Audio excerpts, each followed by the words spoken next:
Boa noite, pessoal do Centro Espírita Antônio de Oliveira. Muita paz e muita saúde. Um grande abraço a vocês, em especial ao Wagner, presidente dessa casa de oração. Convido a todos, inicialmente, a fechar os olhos para que possamos fazer a oração inicial. Senhor Jesus, mestre, amigo, pedimos sua proteção e o seu amparo para mais esse estudo sobre o seu Evangelho. Que a espiritualidade amiga e os mentores espirituais possam estar ao nosso lado, hoje e sempre, nos intuindo, nos amparando e nos fortalecendo diante as provas de nossa existência. Pai nosso, que estais nos céus, santificado seja o vosso nome, venha a nós o vosso reino, seja feita a vossa vontade, assim na terra como no céu. O pão nosso de cada dia nos dai hoje.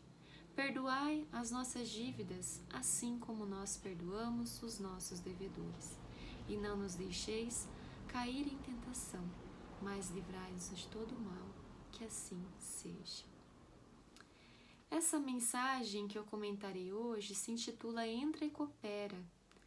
É do Emmanuel e está no livro Caminho, Verdade e Vida, psicografia de Francisco Cândido Xavier.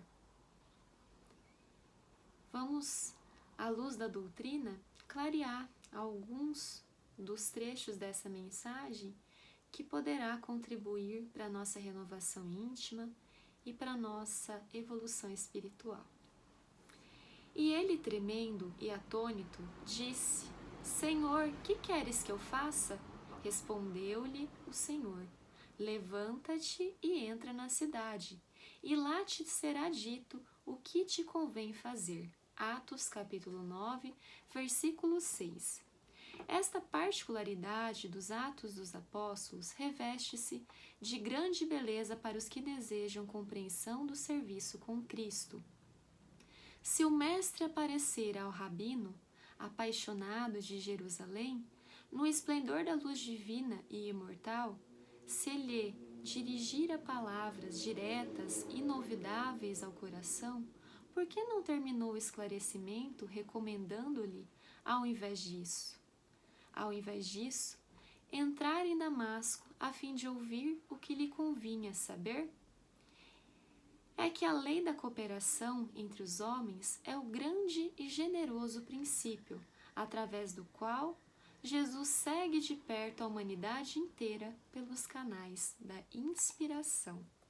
Muito interessante para quem leu o livro Paulo Estevão, nessa passagem há uma menção, ao personagem dessa história, Paulo, que tem apenas uma diretriz para seguir. E é como se Jesus desse um mistério para que Paulo pudesse desvendar. Então, o que eu devo fazer? Entra na cidade e lá tudo vai acontecer para que você possa realmente ajudar e cooperar comigo, Jesus. Então, muito interessante, porque às vezes nós mesmos nos comportamos assim. Ficamos entediados, às vezes estamos desanimados e nos perguntamos: Jesus, o que eu devo fazer? Ficar parado e perguntar o que eu devo fazer não vai me levar às grandes realizações, em especial da minha lapidação moral, íntima e espiritual. Então, a necessidade da gente ir ao encontro do bem, da caridade, do auxílio ao próximo. Quando nós nos colocamos na posição de discípulos de Jesus, o trabalho vem. Então, é interessante isso, porque às vezes a gente se coloca em situações que alguém necessita do nosso auxílio. Então, é nesse momento em que eu me coloco naquela situação de discípulo que aqueles desafios, aqueles problemas, aquele auxílio ao próximo vai tornando a minha vida mais plena de sentido. Então, nesse momento aqui, em que na estrada de Damasco há esse conselho, levanta-te e entra na cidade, e lá te será dito o que convém fazer. Então, não adianta ficar preso ao orgulho, ao pessimismo, ao ressentimento. É necessário levantar, né? Ter fé, perseverança e continuar servindo e trabalhando. Porque aí o auxílio vem e o auxílio que nós podemos fazer aos outros também. Então é muito interessante, né? Nunca o papel de vitimismo e um papel de inatividade. É sempre um papel de alguém que vai ao encontro de Jesus, vai ao encontro das oportunidades, vai ao encontro da caridade, vai ao encontro do próximo. Continuando então. O mestre ensina os discípulos e consola-os através deles próprios. Quanto mais o aprendiz lhe alcança a esfera de influenciação, mais habilitado estará para constituir-se em seu instrumento fiel e justo. Paulo de Tarso contemplou o Cristo ressuscitado em sua grandeza imperecível, mas foi obrigado a socorrer-se de Ananias para iniciar a tarefa redentora que lhe cabia junto dos homens. Isso é muito interessante, né? Para quem também relembra dessa narrativa espírita Paulo e Estevão. No momento em que Paulo de Tarso está sem a visão, quem auxilia ele a tirar as escamas, né? Do orgulho, do arrependimento, de tudo aqueles equívocos que ele teve durante a existência? Ananias. E é um momento de extrema comoção, porque é como se a cegueira fosse a cegueira do espírito, transfigurada ali na matéria. Mas para nós também, quantas vezes nós não fazemos o bem porque nós estamos presos ao melindre, ao orgulho, ao pessimismo? Então é como se a nossa visão, né, estivesse fechada para aquilo que nós deveríamos e precisamos fazer, que é a cooperação com Jesus, com Cristo. E Jesus espera pequenas atitudes de nós, não são grandes atitudes, né? Começa sendo útil no lar, no trabalho, na sociedade. Então, o que temos feito nessa cooperação com o bem, com o próximo e com Jesus? Jesus espera de nós que nós descruzemos os braços, que nós realmente nos levantemos para que possamos ir ao seu encontro e ajudá-lo na proposta do bem. Continuando aqui, essa lição deveria ser bem aproveitada pelos companheiros que esperam ansiosamente a morte do corpo, suplicando transferência para os mundos superiores, tão somente por haverem ouvido maravilhosas descrições dos mensageiros divinos. Meditando o ensinamento, perguntem a si próprio o que fariam nas esferas mais altas se ainda não se apropriaram dos valores educativos que a Terra lhe pode oferecer? Mais razoável, pois, se levantem do passado e penetrem a luta edificante de cada dia na Terra, porquanto, no trabalho sincero da cooperação fraternal, receberão de Jesus o esclarecimento acerca do que lhes convém fazer. Outro trechinho, Emmanuel é muito exato, né? Porque ele parece que sonda os nossos sentimentos, porque nós somos humanos, nós estamos na carne e nós somos os semeadores da última hora. Que interessante. Esse início desse trechinho final, quem não gostaria de estar no nosso lar? Quando a gente lê, né, as obras do André Luiz, lugar lindo, né? Lugar de harmonia, de paz, de cooperação. Todos nós gostaríamos de estar em mundos superiores, sem o sofrimento, onde só a bondade habita os nossos corações. Mas esse mundo ainda é distante de nós, porque nós necessitamos de pequeninas transformações dentro de nós e em auxílio àquele que está na caminhada conosco. Então é necessário que nós auxiliemos a todos que nos chegam da melhor maneira possível, naquilo que o outro realmente necessita. E às vezes, pela atuação que nós temos no espiritismo, em trabalhos sociais, nós achamos que o mundo, o superior, ele está muito próximo de nós. Só que não é bem assim, né? Nós estamos aí numa jornada de aprendizado e a cada dia nós temos um enfrentamento novo, diferente.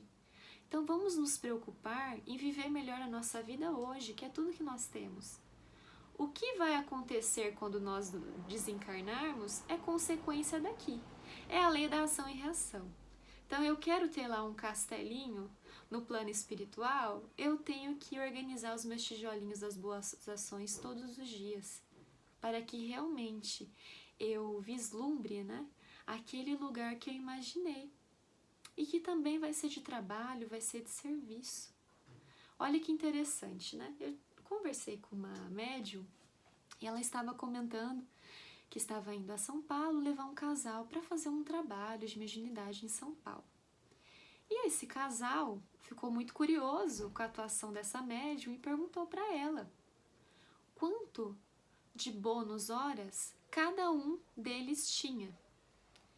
A médium falou, olha, eu nunca perguntei isso para os meus mentores, né, sobre a questão de bônus horas, mas vocês estão me pedindo, eu vou perguntar, pode ser que eles respondam. Interessante que estava o esposo, a esposa e a médium no banco de trás. E os mentores disseram para a médium, olha, o esposo tem 15 bônus horas e a esposa tem 10. E ela disse. A esposa ficou muito brava, né? Porque onde já se viu que ela sempre organizava tudo para viagem, organizava as roupas do marido e tinha menos bônus horas do que o marido, que na cabeça dela ele só dirigia o carro. E aí ela ficou muito irritada, né, com a situação. Mas a médium acalmou e disse assim, calma, cada um de nós está no seu momento de aprendizado. 15 para ele, 10 para você, o importante é que você também tem bônus horas. E ele, por enfrentar, né, o trânsito, ele acaba tendo um pouco mais de mérito, porque tem que ficar acordado, né, por longas horas, enfim. Então ela se acalmou, ficou tudo bem. Mas aí, eles não quiseram mais respostas e falaram para a médium, o que os mentores te disseram? Quantos bônus você tem? A médium não queria perguntar, né? Mas falou, eu vou perguntar então, né? Pensou. E aí ela perguntou para os mentores espirituais. Quando foi a surpresa dela? Veio um 0 imenso, intuitivamente, né? Veio um 0. E ela ficou assim envergonhada, porque, meu Deus, eu sou médium há quantos anos e tem um 0 bônus horas. E aí eles falaram, me conta, quantos você tem?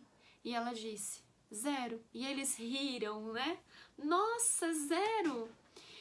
E a médium ficou pensando isso, realmente, 0. Porque o trabalho não cessa.